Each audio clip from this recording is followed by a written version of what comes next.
Hi guys, it's Toddy here with Recombo and I am checking out the brand new HTC One M9 which has just been unveiled at MWC in Barcelona. Now this is of course the company's new flagship. They started with the HTC One M7 a couple of years back, then the One M8 last year, and now the One M9. And as you can see, it shares a lot of the DNA with some of the older devices in that kind of legacy. You still have a beautiful metal body. As I twirl the phone around here, you can see we have a nice, I think they call it a hairline pattern on the back, so it's a slight brushed effect. It looks really, really nice as I kind of twirl it in the wind, and it also gives a very faint pattern, so it's not the grippiest phone around, but it feels nice and it looks fantastic. Whilst we're on the back as well, you'll notice that the camera is very different. The last year's M8 had a duo camera, so it had a secondary camera lens up here, which meant to help with things like depth, and you could also pick out elements in a photo and blur the background in post or edit it in, add some cool funky effects. HTC actually ditched that technology and now they're going for a more conventional sensor setup. So this is a much larger camera sensor. It's a 20 megapixel camera, much bigger than the 4 ultra pixel sensor that we saw on last year's M8. You can still keep the duo LED flash, however, which is handy, so you get nice, more accurate color tones with your subjects in low light. And I'll get around to the front camera in a second, but whilst I go into the side here, you can see we have the same colored edge. The coloring here, this is I believe gold on gold, this one's called. There's going to be 3 color options at launch. So you have a very faint anodized gold on the back, and then the sides are a more extreme, more yellowy orange color, you can see. It looks really, really nice actually, and it's a more subtle version of some gold phones that you see out in the market. So you've got the SIM slot, you've got the volume buttons as you did before, and now the power key, which used to be on the top, now resides on the side, and it's a metal knurled button. It's easy to press, it has a really nice click feel to it, rather than the plastic one that was integrated into, if I move around to the top here, this kind of plastic bar at the top, which also holds an IR blaster because you can control your TV or a whole host of different home appliances using this and the Peel remote app that's integrated into the One M9 at launch. Now if I jump back to the front, the other big thing is obviously the dual speakers, so you still get boom sound speakers. The amp is more powerful now, and there's also Dolby integration, so you get superior sound quality according to HTC when you're playing back music through the phone itself. The HTC One M8 had a really great set of inbuilt speakers, and if this is better, it's going to be one of the best on the market. Jumping up to the front-facing camera now, I said that they used the One M8 camera. They kept the ultra-pixel technology, but they didn't put it on the back, they put it on the front. So this front-facing camera is actually the same 4 ultra-pixel sensor that we saw on the rear camera from the One M8. Both of them also have a thing called dynamic exposure, so what that actually does is it adjusts to light in a more natural way according to how the human eye would respond to it.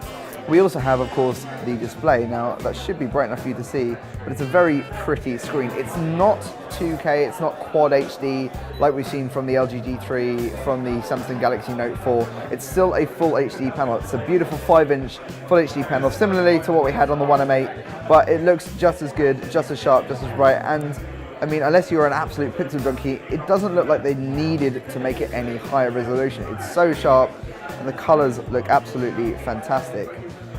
The actual interface, if I jump in here, you can see it's very similar if you've used any of the recent HTCs. It is Android 5.0 Lollipop, but it is running a slightly updated version of their Sense UI.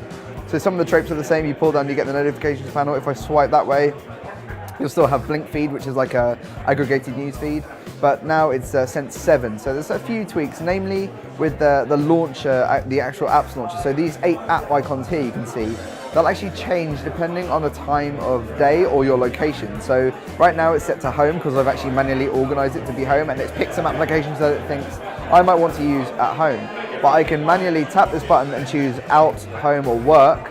So say I pick work, and then it'll give me a different set of applications depending on what I'm doing. So now it's giving me things like Google Drive and my email application because those are the things I probably want to do at work. And this is an intelligent app switcher, so it'll actually change the applications that it does depending on where you are. So say you leave home and you're commuting, it might put up a Tube app.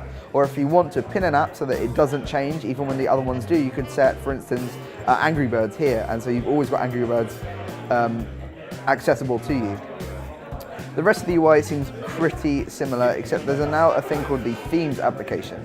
So what this is HTC is now trying to make it more easier to customize the user experience and make it more individual. So you can pick from a whole host of pre-organized themes, but you can also use a thing called a Theme Maker, and the themes will change everything from font color to app and widget style. So say you have like a monochromatic wallpaper, you can have monochromatic apps. and so on and so forth. And you can even share, if you make custom themes, you can actually share them with HTC. So they're not just local to your device, you can also share them, and then other HTC One M9 users can download these themes and use them themselves.